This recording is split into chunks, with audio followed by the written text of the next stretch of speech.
한국의 중간에 끼면서 중국이 한국에게 힘을 과시하는 게 아니냐라는 분석들도 많았고요. 예.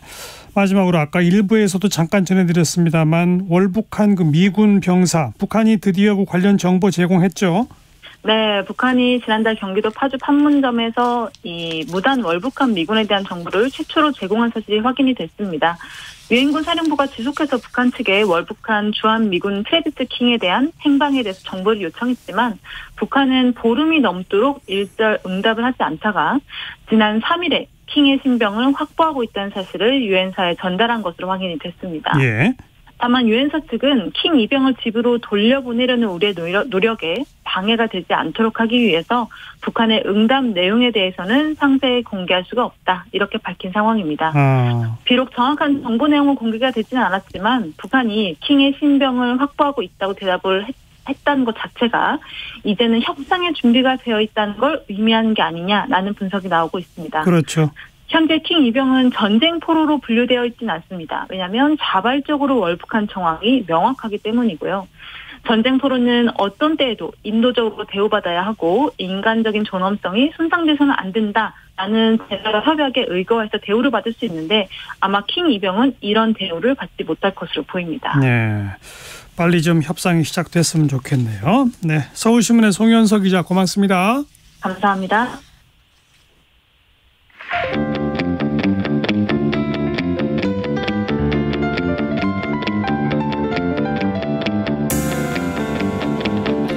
돌아가지 않습니다. 직진 본능 직설하고. 말 돌리지 않습니다. 할 말은 합니다. 직진 본능 직설하고. 공론센터의 장성철 소장, 뉴스톱의 수석 에디터 김준일 에디터 두 분 오늘도 나오셨습니다. 어서 오십시오. 네, 안녕하세요. 오늘은 김준일 에디터부터 이번 주에 여러 정치권 이슈들 뭐가 눈에 띕니까?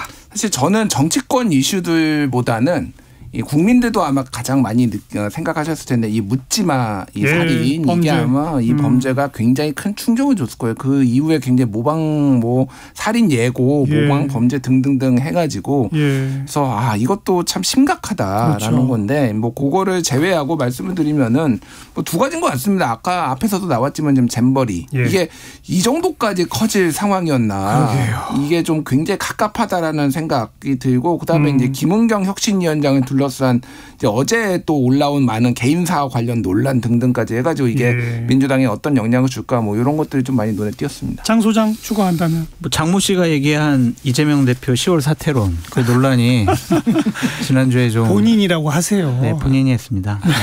장모 씨가 뭡니까? 장모 씨가 자기를 죄송합니다. 그리고 이동관 후보자 공산당 기관지 발언 때문에 이게 방송 장악이냐 정상화냐 이 논란을 갖고 상당히 좀 혼란스러웠습니다. 네, 잼버리 얘기부터 해봅시다. 한숨부터 나오네요. 너무 부끄러워요. 어찌 보면.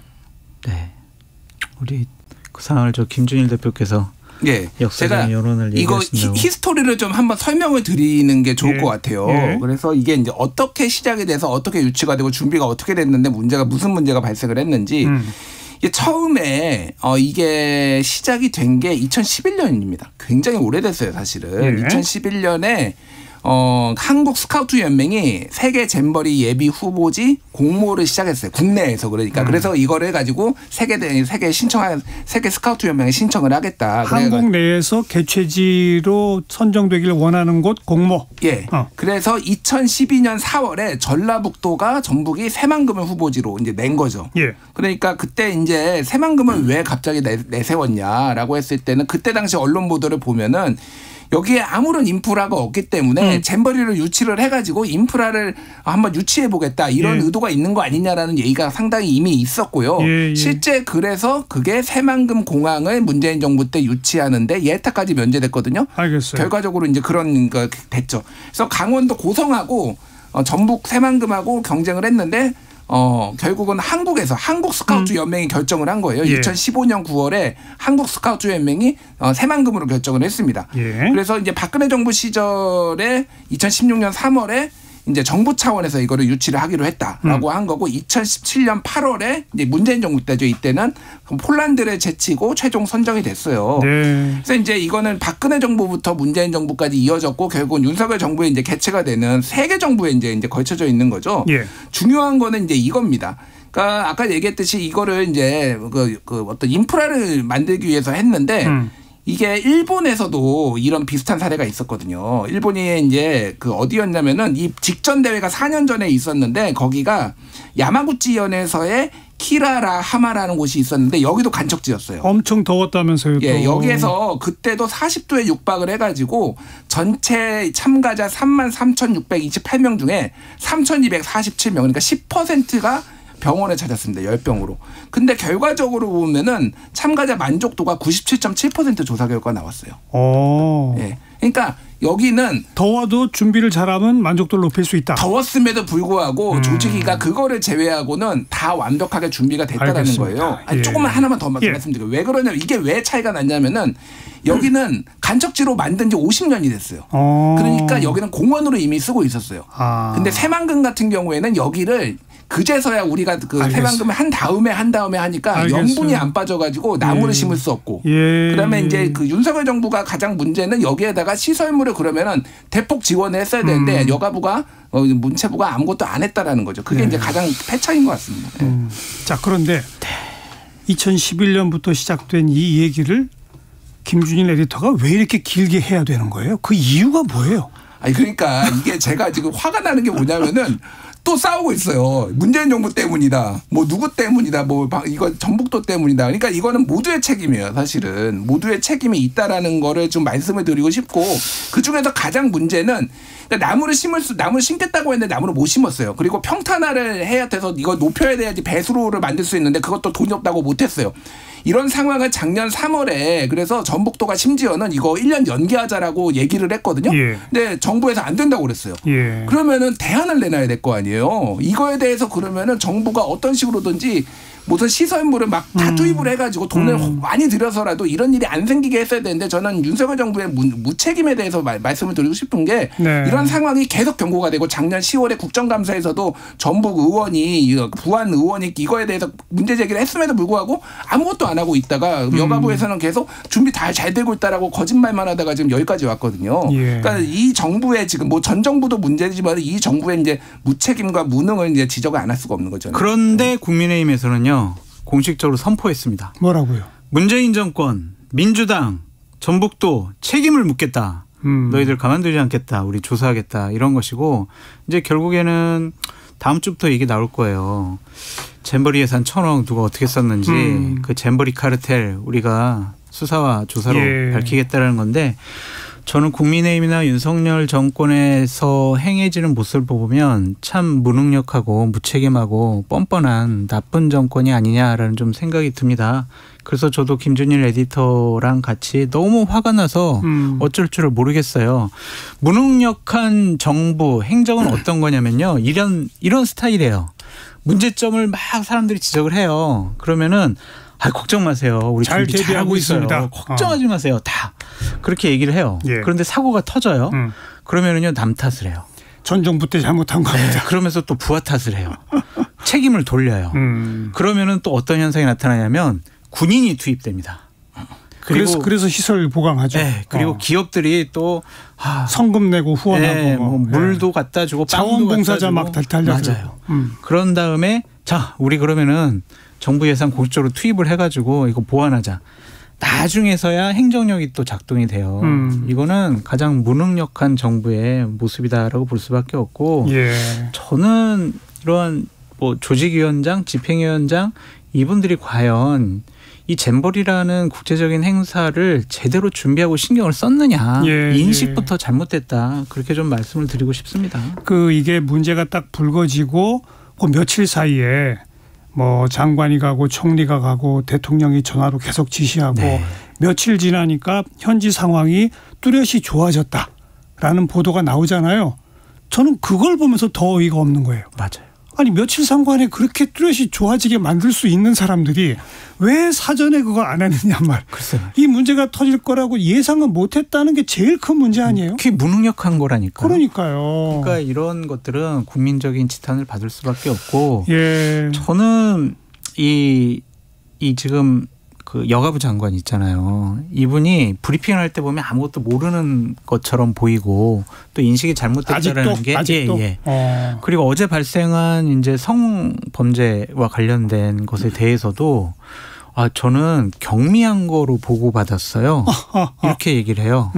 그러면서 잼버리 측 그 우리 담당자들은 뭐라고 얘기하냐면요. 이거는 성범죄가 아니라 문화 차이예요. 이렇게 얘기를 해요. 새벽 5시에 여성 대원이 샤워를 하러 갔는데 다른 나라 대원이 와가지고 샤워실에 왔어요. 그게 문화 차이예요? 그게 성범죄 아니에요? 큰일 날 뻔했잖아요. 이런 것에 대해서 감추려고 그러고 축소 보고하고 예. 이런 것들이 이 잼버리의 난맥상을 극명하게 보여주는 것이다. 예. 다 그런 것 같아요. 다. 그러니까 행안부 장관이 다 점검을 하고 자신들도 뭐 체험을 했다고 하지만 되게 웃긴 해명을 봤어요. 예. 따뜻한 물이 나오니까 야 여기 온수도 잘 나오네. 이런 식의 얘기를 해요. 저절로 대패진 건데. 그렇죠. 예.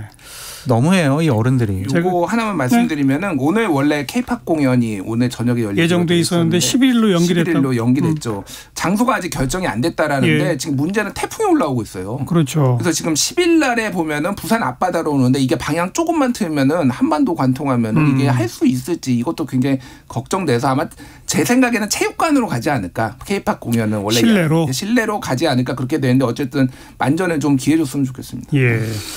제가 아무튼 아까 김준일 에디터가 2011년부터 일을 길게 설명하길래 왜 이걸 설명해야 합니까? 라고 답답해했던 게 어제도 제가 그런 언급을 했습니다마는 이걸 두고 조금 아까 얘기한 것처럼 국민의힘 일각에서 뭐 전 정권 책임 뭐 묻겠다 이런 발언이 나오는 것 자체 또 일부 언론에서는 민주당이 왜 이걸 세게 정부를 공격 못하느냐 알고 보니 공동조직위원장에 민주당 인사가 있었기 때문이다.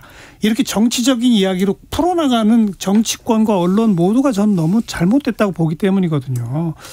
좀 아까 얘기했듯이 며칠 상관에 이렇게 좋아질 수 있게끔 하는 그걸 사전에 못했던 책임이 누구에게 있는가. 그것만 따지면 되는 거 아니에요? 조직위가 주된 책임인지 행안부나 여가부가 책임인지 전라북도가 책임인지 그것만 따지면 되는 거 아니에요? 옳으신 말씀이에요. 그러니까요. 뭘 이걸 이렇게 2011년부터 거슬러 가야 됩니까? 그러니까 우리 책임이 아니라고 항변하는 모습이다라고 보여지고 연극 대원들이 다 철수했잖아요. 4,500명이. 그 친구들을 인터뷰했을 때 가장 많이 얘기했던 게 이런 거래요. 화장실이 너무 더러워요. 냄새가 너무 많이 나요. 화장실 이용할 수가 없었어요. 샤워실 너무 불편해요. 이거 그냥 천으로만 쳐져 있어요. 음식이요. 이거 도저히 먹을 수가 없어요. 곰팡이 나와요.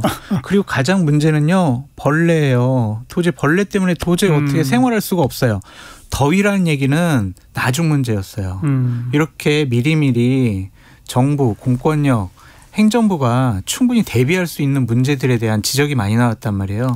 이건 준비 부족이고 무능력함이다라고 볼 수밖에 없습니다. 그리고 그 준비 부족의 책임은 누가 져야 하느냐만 따지면 되는 거잖아요. 그렇죠? 그러니까 매점에 줄을 막 뭐 한 시간씩 서는 게 전 이해가 안 되는 게 매점은 그냥 컨테이너만 만들고요.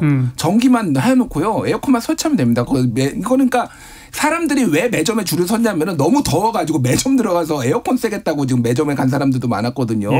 이거는 그냥 하면 되는 거예요. 이게 그렇게 어려운 게 아니거든요. 돈만 좀 더 쓰면 되는 거예요. 그러니까 이거를 안에 넣었다가 지금 이 지경을 만들어 놓고 하는 게 좀 너무 복장이 터집니다. 사실 이 상황까지 오는 게. 그러니까. 각종 외신 보도에서도 날씨 탓도 있지만 운영의 문제 이런 걸 지적하는 보도들이 쭉 잇따르고 있다는 것이고 참 어찌 보면 부끄러운 일이고요. 많은 분들이 지적하는 게 이번 이 세계 잼버리 대회 이 논란이 혹시 이 부산 엑스포 유치 거기에 큰 악재가 되지 않느냐라고 걱정하더라고요. 상대국에서는 경쟁국인 이제 뭐 사우디나 그러니까요. 이런 데서는 충분히 로마인가요? 거기에서는 충분히 활용을 하겠죠. 이런 준비도 못하는 세계 대회 문제 있는 나라다. 물론 이제 도시에서 열리는 거고 굉장히 맥락은 다르겠지만 그리고 이미 사우디가 매우 유리하다라는 보도까지 나왔지만은 이게 굉장히 악재가 될 것은 분명하고 대통령까지 가서 그렇게 관심을 쏟은 행사였는데 왜 부처들이 그렇게 제대로 못했나 그런 생각이 좀 아쉬운 생각이 많이 듭니다. 역사적 기록을 남겨놓는 차원에서 두 가지 부분만 발언을 소개시켜 드릴게요. 작년에 4월 달에 대통령께서 전북도를 방문하면서 새만금 잼버리 성공적으로 개최될 수 있도록 정부 차원에서 모든 걸 다 동원해서 지원하겠다라고 얘기하셨고요. 어제 이상민 행안부 장관이 이런 얘기를 했습니다. 정부를 신뢰하고 안심하시기 바랍니다. 이렇게 얘기를 했어요. 예. 공허한 메아리 같다라는 생각이 듭니다. 그동안 뭐 했는지 도저히 이해할 수가 없습니다. 그리고 이걸 정치 논란으로 끌고 가는 일부 어떤 정치권과 언론의 행태. 일부가 아니에요. 지금 국민의힘은요. 전적으로 문재인 정권 민주당 탓이라고 그래요. 진짜요? 진짜 그래요. 공식적인 그 성명이 나왔잖아요. 가만히 안 있겠다. 책임 묻겠다. 이렇게 얘기했어요. 아 그래요? 네. 공식적인 입장입니다. 책임 묻겠다고. 어떻게 물을 건데요? 검찰이 수사하겠군요. 여가부를 해체하지 않을까요? 책임을 묻기. 여가부 해체는 이미 준비된 거 아닙니까? 기본적으로 전북도청은 바로 압수수색 들어갈 것 같습니다. 민주당하고 문재인 정권은 압수수색은 못 들어가니까 전북도청부터 압수수색 들어갈 것 같아요. 네. 조금 아까 읽은 기사에 의하면 전라북도 공무원들은 이 모든 일의 결정권과 기획을 다 조직위원회가 했다. 이번 행사 조직위원회. 논리적으로 맞는 얘기잖아요. 행사가 있으면 조직위원회가 결정권을 갖는 거잖아요. 그렇죠. 그 조직위원회는 여가부나 이런 중앙부처 공무원들이 다 책임 있는 위치를 차지하고 있다.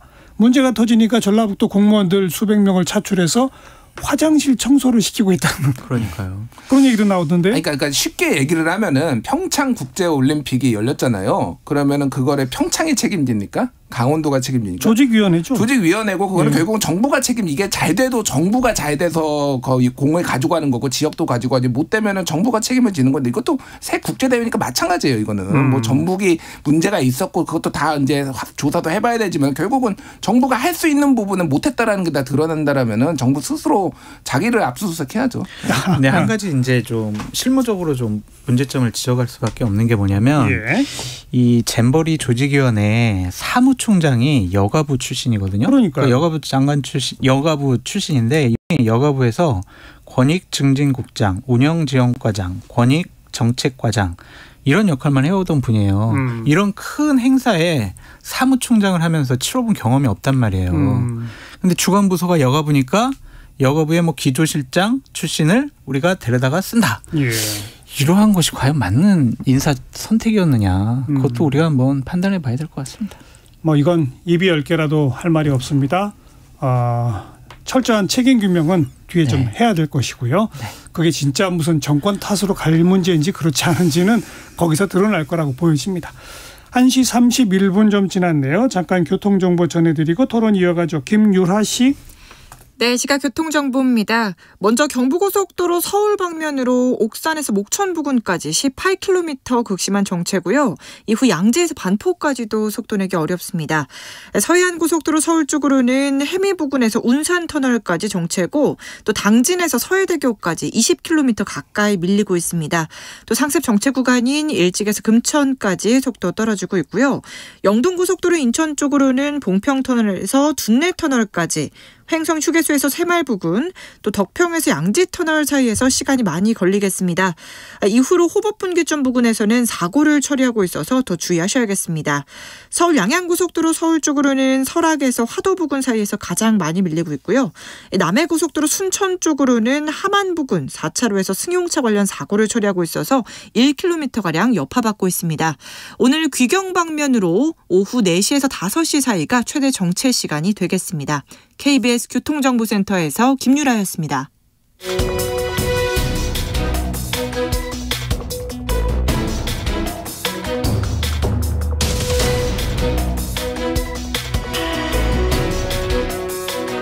여러분께서는 직진본능 직설하고를 듣고 계십니다.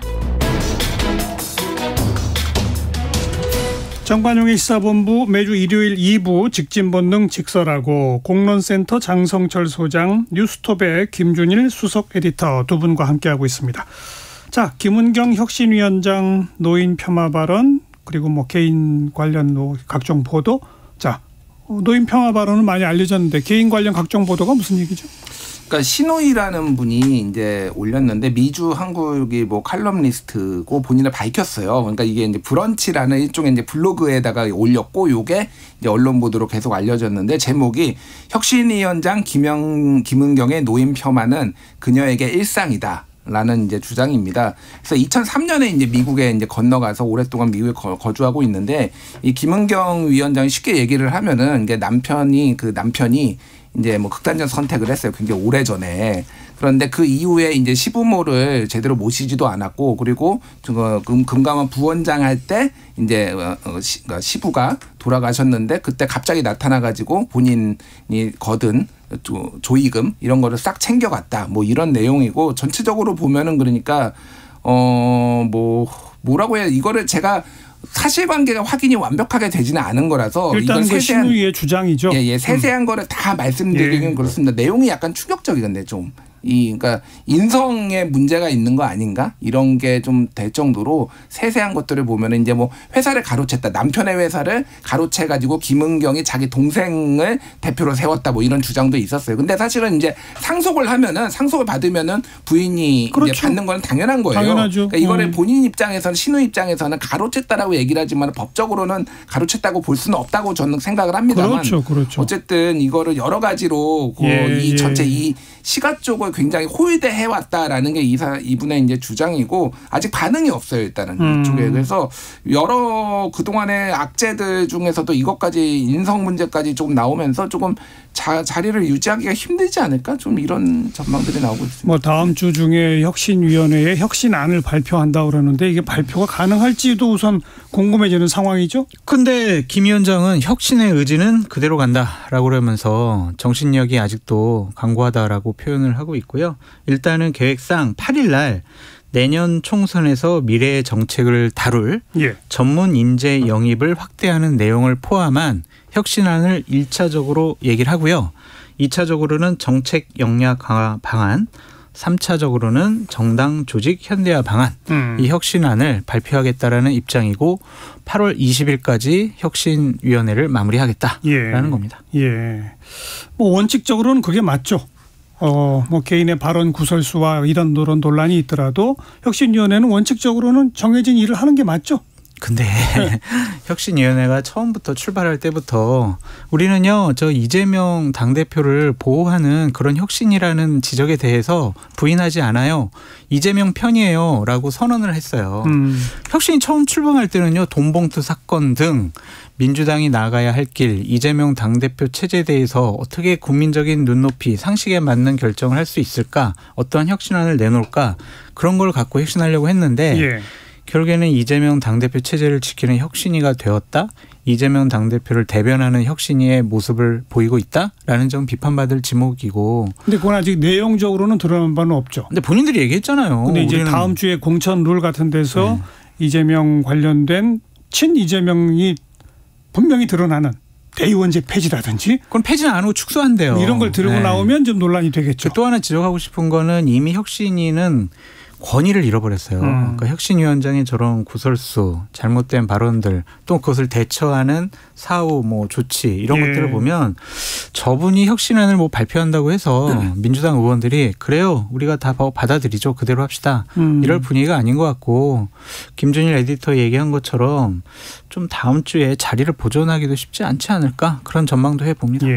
그래서 저도 예정된 혁신안 발표가 가능할지조차 논란인 상황 이렇게 얘기한 거 아니겠습니까? 그러니까 저는 뭐 다른 방송에서 굉장히 이분을 세게 비판을 했어요. 여러 차례 이거 뭐 나오기도 전에도. 왜냐하면은 여기서도 세게 비판하세요. 정무적으로 이분은 그러니까 이런 자리를 맡으시면 안 되는 분인 것 같아요. 제가 종합적으로 판단을 해보니까. 왜냐하면은 이 전략이 없어요. 그러니까 정치인은 본인의 발언을 할 때 어떤 목적을 가지고 고의적으로 분란을 일으킨다든지 뭐 이런 게 맥락이 있어야 되잖아요. 근데 그동안 일으킨 맥락들을 보면은 뭐 돈봉투 사건은 검찰에 의한 조작일 수도 있다. 이 얘기하고 뭐 이제 이낙연 전 대표한테 개파 정치하라 마라 얘기하고 뭐 초선들이 코로나 학력자 세대 같다라고 얘기하고. 그러니까 이게 관통하는 게 없어요. 그냥 말을 할 때마다 입을 벌리면은 논란이었는데 이번에 다시 노인 폄훼 논란까지. 물론 약간 본인은 뭐 억울한 부분도 있을 것 같습니다. 그러니까 예를 들면은 작년에 이제 서울대에서 뭐 연구를 했는데 하상흥 서강대 정치학과 교수가 뭐 투표 총량제, 이게 고령화가 너무 심각하니까 뭐 이런 것까지 학계에서는 뭐 제안도 하고 그랬어요. 근데 그런 것들을 차분하게 이제 설명하지 못하고 오해를 일으킨 것도 본인 문란이고 이거를 4일이나 끌어가지고 당일날 했으면 문제가 안 되니까 뭐 정무적 감각 자체가 아무것도 없다고 저는 판단되고 이거 유지되는 거가 더 리스크가 크다라고 봅니다. 저는 당을 위해서도 알겠습니다. 본인이 그만두는 게 맞지 않나 그런 생각을 합니다. 한 가지 더 말씀드리면 정치 감각 부재 생각나는 대로 말하기 이런 거네요. 한 가지 더 말씀드리면 김은경 혁신위원장에게 가해지는 비판의 가장 곤혹스러운 지점은 뭐냐면 당신 자기 정치하려는 거 아니야? 내년에 혹시 배치 달려고 하는 거 아니야?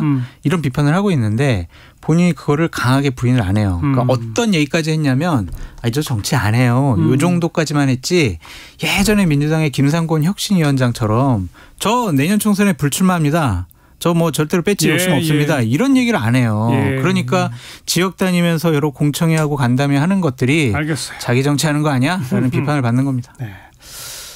정치라고 하는 게 우리 일단 청취자분들이 참 정치인들 참 답답하다 뭐 이러는데 네.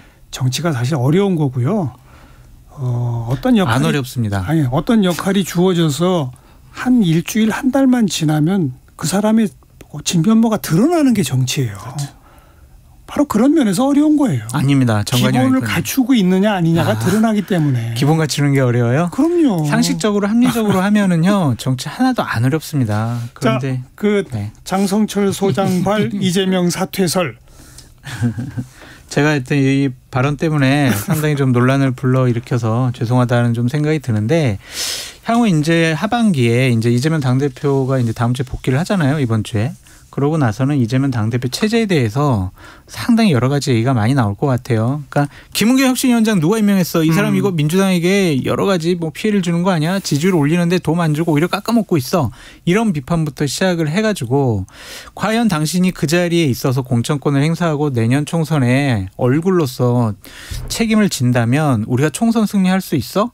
가능성이 없는 것 같은데 각종 여론조사를 보면 이러한 비판과 맞물려서 결국에는 10월 달쯤에는 아니면 11월 달쯤에는 본인의 거취에 대해서는 상당히 고민하고 결정을 내려야 할 때가 되지 않겠느냐 그런 생각입니다. 계속 10월 사퇴설을 이제 일단은 가닥을 잡고 계시네요. 근데 이게 맞는 이유가 뭐냐면요. 그러니까 국감이 10월 한 20 며칠 날 끝날 거예요. 그러고 이제 10월 말에 사퇴를 하면 전당대회를 새로 치러야 되는데 전당대회 치르려면 2달 정도 걸리거든요. 그럼 11월 12월이에요. 그럼 12월 중순이에요. 그거 넘어가면 비대위로 가거든요. 그래서 전통성 있는 지도부 체제를 만들어서 내년 총선에 대비하겠다라는 좀 생각인 것 같습니다. 그러니까 저는 뭐 10월 사퇴설은 물 건너갔다. 장성철이 얘기해서 그래서 11월 사퇴설 보고 있고요. 11월 초 보고 있습니다. 일단 대체적으로 동의를 하는 게 저는 9월인지 10월인지 11월인지 12월인지 이건 중요하지 않습니다. 이재명 대표 왜냐하면 지금 백현동 사건으로 지금 이제 소환조사 백현동 그다음에 쌍방울 대북송금 예정돼 쌍방울 대북송금은 뭐 소환조사하겠다라는 얘기까지는 안 나왔어. 검찰이 직접 얘기하지 않았는데 이 백현동이 이게 심상치 않은 게 이 김인섭 씨가 이제 브로커로 나와 있잖아요. 이거는 대장동하고 다르게 굉장히 구조가 심플해요. 그러니까 김인섭이 들어와가지고 김인섭이 근데 2006년에 이재명의 선대본부장이었거든요. 그리고 2008년, 2010년 분당갑의 그 지역위원장, 부위원장인가 뭐 그랬어요. 하여간. 그래서 이재명 대표랑 당시 이제 시장이랑 굉장히 가까운 사람이 전 측근이라고 보시면 됩니다.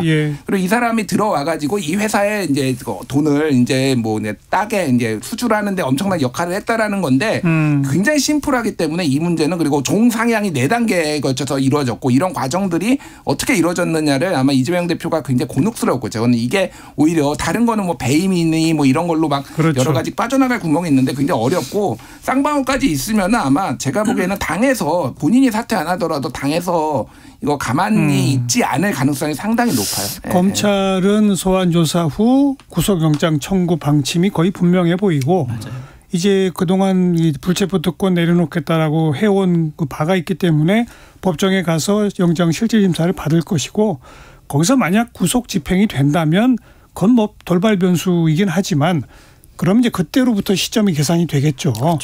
그런데 이제 그게 만약 구속을 피한다면 이걸 전제로 했을 때 그래도 불구하고 10월 11월 되면 당내에 사퇴라고 하는 분위기가 고조될 것이다. 두 분은 그렇게 보는 거죠. 근데 제가 약간 충격적인 얘기를 들었는데 민주당 지도부에 있는 계신 분이에요. 이재명 대표 구속되면 어떻게 되나요? 당대표 그럼 내려놔야 되는 거 아니야? 구속돼도 당대표 계속 갑니다. 이렇게 말씀하시더라고요. 그래서 아니 이게 가능한 얘기인가 이게? 저는 약간 귀를 의심했는데 최근에 들었어요. 예. 그래서 생각이 많이 다르구나. 그러니까 이것 때문에 민주당의 파열음이 일어날 가능성도 있겠다. 그러니까 구속되더라도 내려놓지 않겠다라는 결기까지 좀 보이더라고요. 근데 여론조사에서 내년 총선에서 민주당 이재명 당대표 체제가 유지되면은 폭망한다. 백석도 못 얻는다. 다수당 안 된다. 패배한다. 이런 예측치가 나오면 민주당 의원들이 그런 예측치 나온 적 있어요? 지금은 긍정적이지 않잖아요. 윤석열 대통령에 대한 부정평가가 상당히 높은데 하지만 대안으로서 하지만 내년 총선에 여당 심판해야 되냐 야당 심판해야 되냐 그러면 여당 심판이 높게 나오는 건 또 뭐예요? 정권 심판론이 높으니까요. 그러니까요.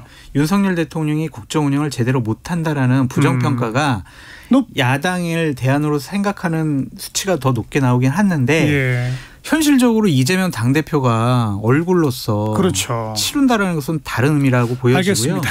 저는 사람이 바뀌면은 선거 결과가 확 바뀐다고 생각이 들거든요. 그러니까 지난 대선 때도 물론 정권 교체론이 높긴 했지만 이준석이라는 사람이 당대표를 하고 있으니까 많은 중도층에서 국민의힘에 관심을 가졌던 것이거든요. 맞아요. 예. 그러니까 민주당 같은 경우도 이재명 당대표가 없어지고 다른 합리적인 상식적인 분을 지도부로 구성을 했을 때 과연 국민들이 그래 그래도 이재명이 뒤에 있겠지 이렇게 생각하겠냐고요. 그래서 저는 국민의힘에서 선거 전략을 제대로 짜야 된다. 민주당에서? 아니 국민의힘에서 이재명 대표 체제를 예상을 하면서 민주당이 변화하는 거에 대비해야 된다. 대비해서 선거 전략 짜야지 안 그러면 폭망해요. 그게 신당 창당설 아닌가요? 근데 신당 창당은 두 가지 전제 조건이 있어요. 하나는 대통령의 지지율이 높아야 돼요. 그렇죠. 그래야지 대통령이 그 힘을 갖고 그렇죠. 신당 창당할 수가 있고 그렇죠. 또 하나는 원래 있던 정당에서 대통령을 좋아하고 따르는 의원들의 숫자가 적어야 돼요. 그렇죠. 그래야 신당 창당을 해서 내 사람들 그렇죠. 딱 만들 수가 있는데 지금 현재는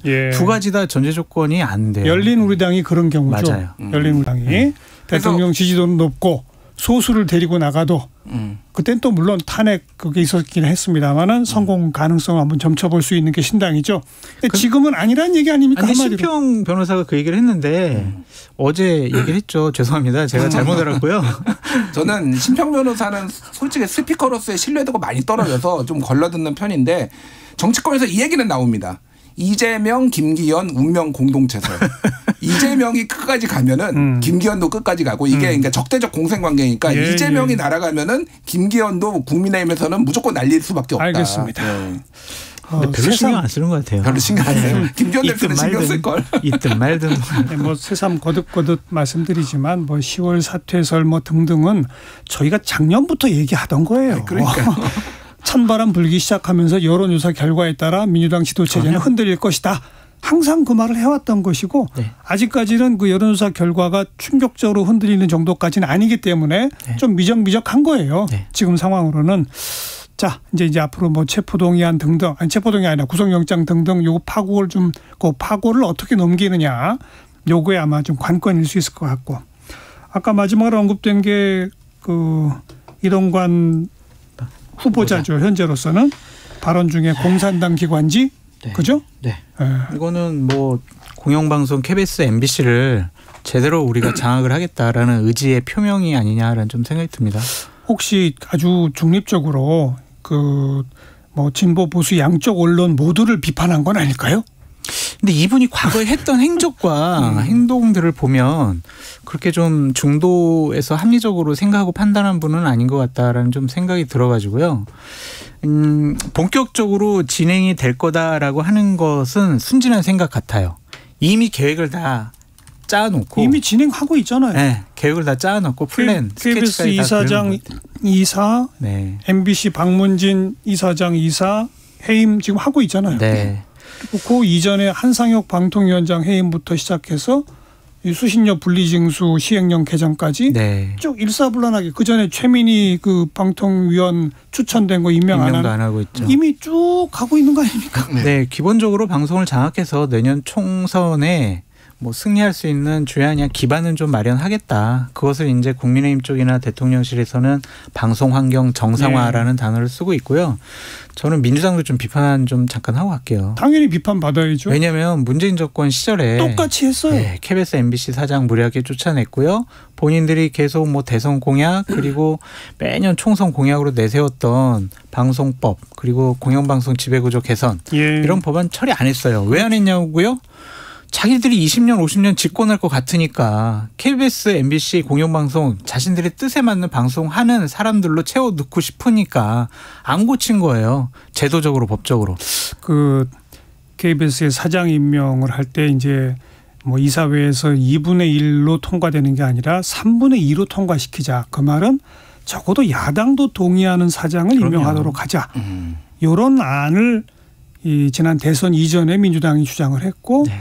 대통령 선거를 앞두고 제가 방송에서 수도 없이 지금 누가 정권 잡을지 모르니까 네. 당시 여야 모두 합쳐서 이 법을 통과시키자라고 주장을 했는데 통과 안 된 상태로 정권을 잡았어요. 잡은 후에 제가 기억하는 건 문재인 대통령이 직접 이 법이 통과되면 사장을 영원히 임명 못하게 될지도 모른다. 네. 이런 우려와 함께 그 법 통과를 안 했. 그게 문재인 대통령이 직접 한 건지 아니면 뭐 그 권력 실세 누가 했는지는 기억 정확치 않습니다만 그랬던 기억이 나거든요. 그리고 뭐 번번이 저는 이 방송에서 말씀드리지만 문재인 정부 때도 그렇고 이명박 정부 때도 그렇고 사장 이사진 쫓아내고 맞아요. 그 쫓겨난 사람들이 소송 걸어서 다 승소하고 이제 무죄받고 똑같은 일들을 받아들이는데 지금 윤석열 정부도 물론 과거 정부보다는 좀 늦게 시작했지만 똑같은 행태를 반복하고 있는 것 언제까지 반복될까요? 이게 답답한 일이시죠. 갑갑합니다. 조금 근데 지금 그 이사장 해임 관련해서 말씀드리면은 말씀하셨듯이 예전부터 이 가장 먼저 털던 게 이제 법인카드 사용 내역이거든요. 근데 이 이사장이나 이사들이 하도 털려봐가지고 법인카드를 굉장히 신중하게 썼대요. 그래가지고 지금 남영진 이사장도 2020년에는 30%대밖에 안 썼다 법인카드를. 그래서 막 이제 항변하고 막 이런 거거든요. 그래서 이 절차가 지금 만만치가 않아요. 그래서 생각보다 빨리 안 될 가능성이 높습니다. 지금 그럼 저 10월 달에 안 잘리는 거예요, 저? 괜찮아. 내년까지 갈 수 있어. 걱정하지 마.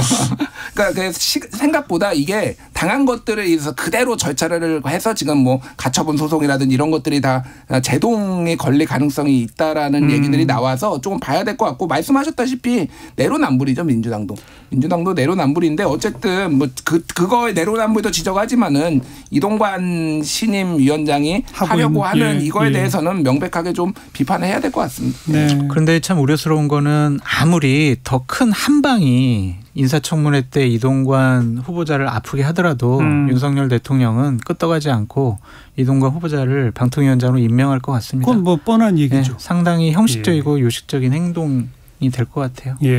그러니까 내로남불이라고 해서 지금도 그렇게 해도 된다는 뜻은 아니거든요. 그럼요. 그러니까 지금 하고 있는 행태는 비판하고 지적할 건 해야 되고요. 그리고 이제 더 중요한 건 이런 논란을 되풀이하지 않을 수 있는 제도적 장치 마련. 그건 도대체 언제 할 거냐. 도대체 언제 할 거냐. 안 할 것 같아요. 권력을 잡으면 욕심이 생기는 것 같습니다. 의지가 없어 보이죠? 네. 객관성과 합리성을 잃어버리는 것 같아요. 안타깝습니다. 또 우리가 바라면 안 된다니까요. 그럼 거꾸로 얘기할까요? 공유만서 장악하세요. 권력 잡으면 하고 싶은 사람 임명하고 그냥 정권 홍보 방송 시키세요. 이렇게 얘기해야 되나요, 그러면? 자, 공론센터의 장성철 소장이었습니다. 뉴스톱의 김준일 수석 에디터까지 두 분 수고하셨습니다. 감사합니다. 네, 정관용의 시사본부 마무리 짓고요. 신촌 블루스가 부르는 아쉬움 들으시고 다음 주에 또 뵙죠. 안녕히 계세요.